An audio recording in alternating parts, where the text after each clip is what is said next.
On était 200 à l'enterrement de Cornelius.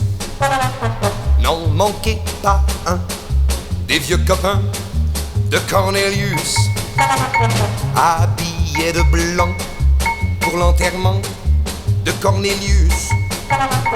Le soleil cognait, joli mois de mai pour Cornelius.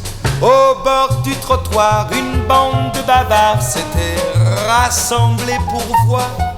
Et c'est le laitier qui avait prêté son chariot pour l'emporter. Couché près de lui, on avait mis son saxophone. La veuve pleurait, les gosses mâchaient des chewing-gums.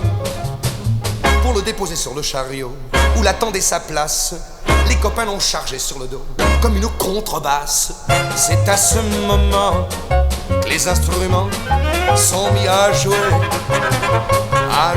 en chemin tous les refrains du trépassé.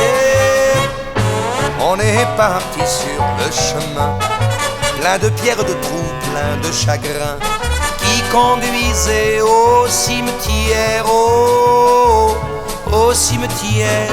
Le défilé s'augmentait sans fin, des enfants attirés par la musique et les vieillards qui ne pouvaient plus rien regarder passer le défunt, les lèvres desséchées par la poussière.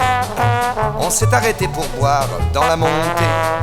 On est arrivé enfin au cimetière. Le chariot nous y attendait.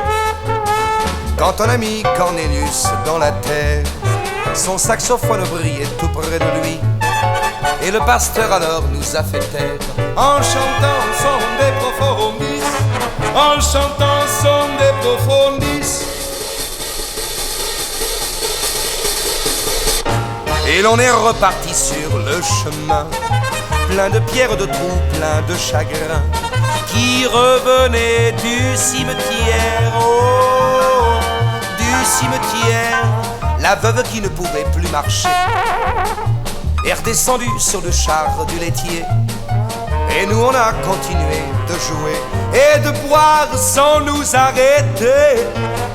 On a bu toute la nuit dans la maison de la veuve endormie, tant et si bien qu'au lever de l'aurore, Cornelius pour nous n'était plus mort. Cornelius pour nous n'était plus mort.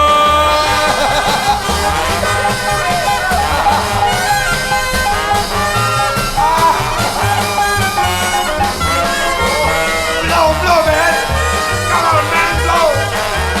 Blow, man!